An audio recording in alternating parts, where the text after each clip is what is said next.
Well, the battle for Polkadot is finally here, guys. On my left, we have the defending champion Moonbeam, and its challenger on my right, we have, of course, Astar Network. Now, why have I pitted these projects against each other? Well, essentially, they are fighting for the same crowd, both in developers and, of course, in end users on the same network, Polkadot. So when we talk about a perfect apples-to-apples comparison, this is as close as you're pretty much going to get. So for those of you who are new around here, we have a 7-round bout. So 7 different rounds ahead of us. Each round is a different topic, and the winner of that round will have their ring remained on that sort of round, and the loser will have it removed. So obviously Moonbeam is red, Astar is blue, and majority rules. And before we start, I want to let you guys know I'm not a financial advisor. This is not financial advice. This is just for some fun. Now, I'll be completely transparent. I hold Moonbeam Glimmer tokens. I do not hold Astar tokens, but that has not swayed my decision at all. But I wanted to be completely transparent with you guys.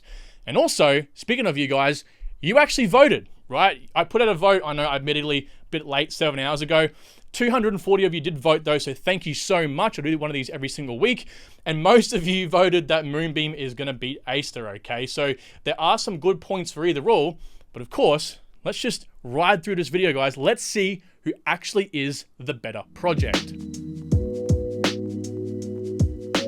So round one is all about memetics and base stats. Now, this is a bit hard because they're both pretty much the same project, so I'm not going to really compare things like basic interoperability standards, finality, transactions per second like I would other networks, because again, they're on Polkadot, right? So they pretty much run off that, but we can sort of touch on what they're sort of currently transacting with and what they're currently doing, right? So we have Moonbeam over here. They combine pellets and smart contracts. Astar has WASM or WebAssembly machine compatible smart contracts, which pretty much allows, you know, people from Web 2 or developers from Web 2 to just jump straight in and start building smart contracts straight away. That might not sound very amazing to a lot of you just people that don't know much about crypto or developing, but that's big. That's very, very important, right? So is this. This is amazing, okay? It's got the best of essentially the old smart contract world and the new substrate world, okay? Now, Moonbeam over here uses ETH accounts and keys, which pretty much just means, like, if you go ahead on MetaMask, right, and you click the networks at the top, Moonbeam will already be there. And so pretty much including developers, anything you can get on pretty much Ethereum, it's just easily compatible with Moonbeam. You can actually just port smart contracts straight over and compile them. It's very, very easy, right? But over here, Astar actually has something called Build to Earn, which is a developer incentive via staking, right? So essentially, as I said, I mean, they're both heavily developer orientated, but in my opinion, who really wins this war?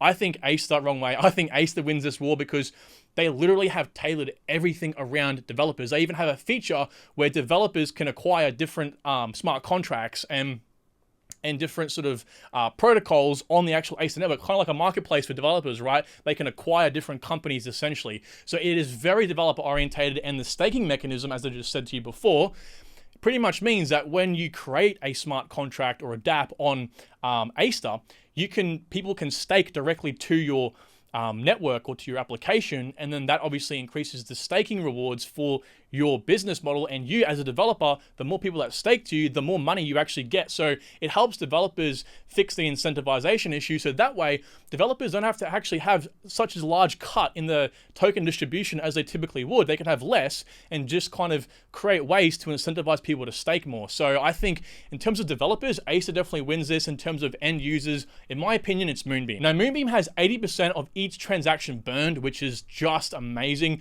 Astar does have some, it's 20%. Now over here, we're comparing what's called XCM messages and transfers. This is kind of like the interoperability solution that Polkadot Gavin Wood created. It's very important because both of these protocols rely on this, right? So right now there's about 87.8 thousand XCM messages from Moonbeam and about 84,900 transfers, okay? They are different things. I don't want to go over it in this video. I don't want to confuse you guys.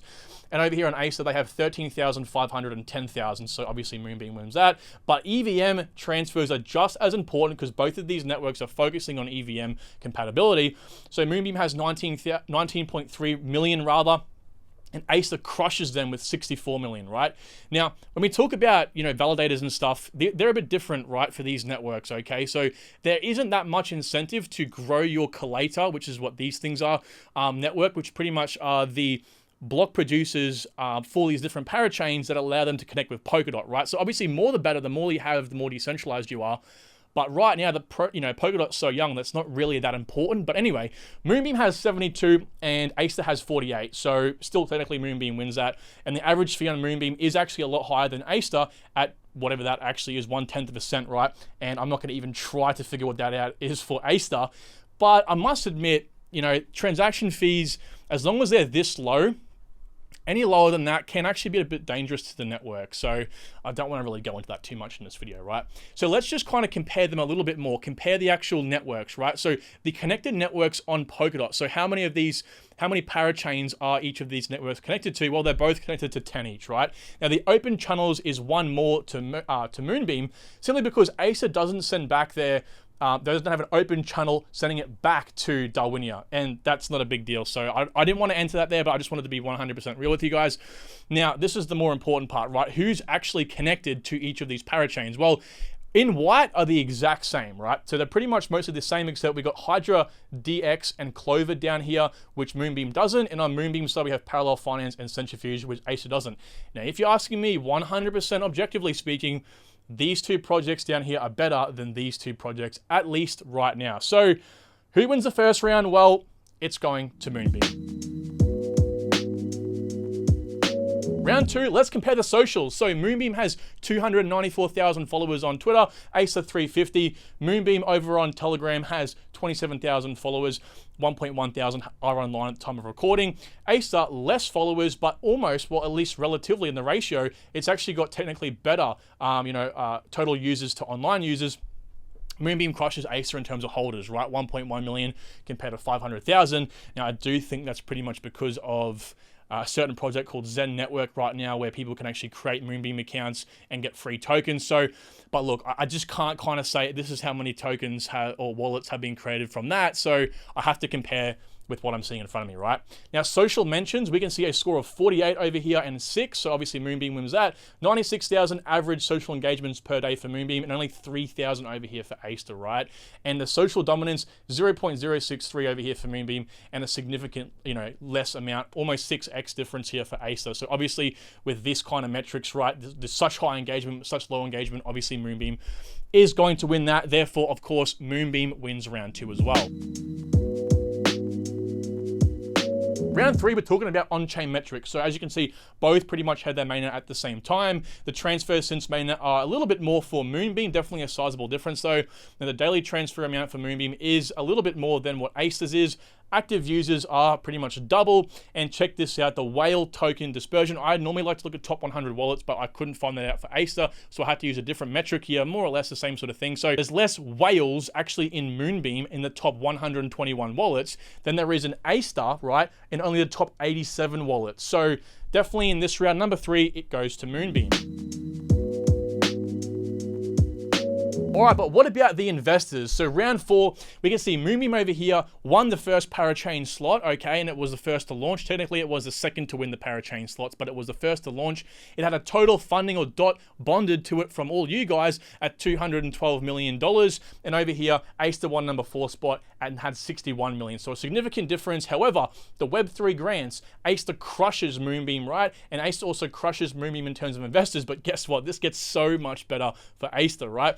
Total funding in the actual investment rounds or the seed rounds, there's pretty much, 4 times it for Astar. And this is what I'm truly blown away by, right? The equity given out to investors for Moonbeam was a substantial amount, over 1/4 of the total distribution, which is so much, right? And that says some things subliminally. I'm not going to mention them right now, right? But Astar only 10%. So of course, Astar just crushes Moonbeam in this round. But let's have a look, because I know some of you guys are very concerned about venture capital investing for Moonbeam, so I thought, hey, why not just throw it in there, right? So I'm not going to point this chart out to you. You guys can see it and you can access it very easily. But there was 2 vesting rounds, seed rounds in Moonbeam. And the original first round is 50% complete. It will be finished in January 2024. So all of these tokens will be circulating. But the strategic round, these guys have 100% of their tokens, okay? So just keep that in mind for all you Moonbeam fans out there. And Astar, that 10% is 100% vested. So pretty much anything from now is if they sell, because they already have their tokens. So yeah, definitely in my opinion, Astar crushes Moonbeam in that round. So just so you know, Astar has to win every single round from here to take the win. Moonbeam only needs 1. Round 5, let's talk ecosystem. I know, quite bones and bare, sorry guys. So total stakes for Moonbeam is $110 million, which is about 50% of their total network. Guess what Astar is? 263, 96%. I've never, ever seen this before, is staked in Astar. And that's pretty much because of that staking feature that incentivizes developers to have users actually stake to their specific platform, and it's beneficial, of course, to end users as well. It's a very, very vicious, profitable cycle, and I think Astar like really smashed that, so well done to them, right? Now the DeFi total TVL, 44.8 million over here for Moonbeam, and right now it's 33.9 million over here for Astar, so more for that, more for Moonbeam rather, and the total ecosystem size is just 2 more applications better for Moonbeam, okay? But ultimately, that staking feature for me is just like next level, so actually Astar wins round 5. What about developers, guys? Well, Moonbeam actually trumps Astar in this round. I'm not going to bother reading this out. You guys can see it yourself. 78 to 20, so on and so forth. And the total commits, it just blows it out of the water. So to cut a long story short, Moonbeam wins round 6. So obviously Moonbeam has won, but stay tuned around 7 because I want to see if this is a complete washout or if Astar can bring a bit of dignity back.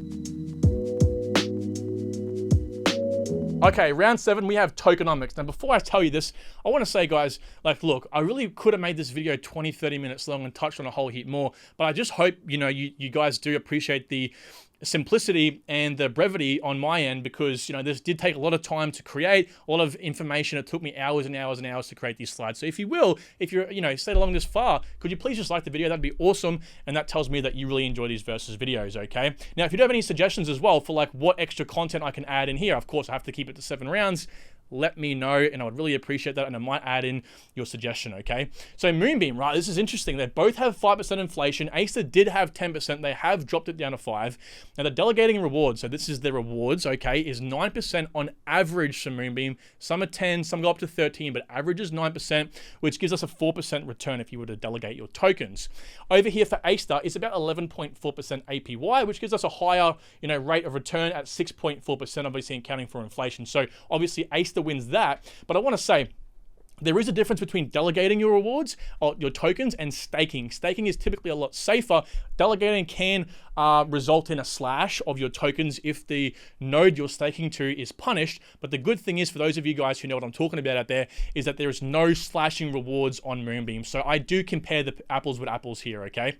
Now, the total supply for both is infinite, of course, 5% year-on-year inflation. The market cap is actually slightly higher for Astar. However, comparatively, ratio to ratio, Moonbeam beats it because it's got about $10.8 million in the last 24 hours in terms of trading volume, and Astar only has 4.6, okay? So it's a lot better for Moonbeam, and that's pretty much because they're transacting more, right? People are using the network more. And I want to let you guys know, you know how I mentioned there was a deflationary aspect on both networks, 20% for Astar, 80% for Moonbeam? Well, it would pretty much be around 1 billion transactions per day to actually turn Moonbeam deflationary, to beat that inflation curve, which should pretty much be a constant every single second, 10,000 TPS through the whole day. That gives you some perspective on how much demand will be required. And of course, it's 4x lower for Astar, so that means it's 4 times more. So about 4 billion transactions processed per day and about 44,000 TPS consistently through a 24-hour period, right? So again, these numbers are very, very loose, so just keep that in mind, but essentially you're pretty much 4xing Moonbeam than it is to Astar, okay? So hopefully that helps you guys understand the tokenomics a bit more, and of course, Moonbeam wins round 7, and still, the undefeated champion thus far for the Polkadot network is our boy Moonbeam, right? So I hope you have enjoyed today's video, guys. If you have, please let me know. Follow me on Twitter. I want to know what you guys want to see next, and remember, every single week, I have those polls in my community tab on my channel where you can vote for who you want to see win. All right. And with that being said, guys, thank you so much. I really do appreciate every single one of you, and I can't wait to talk to you down below. Thanks, guys.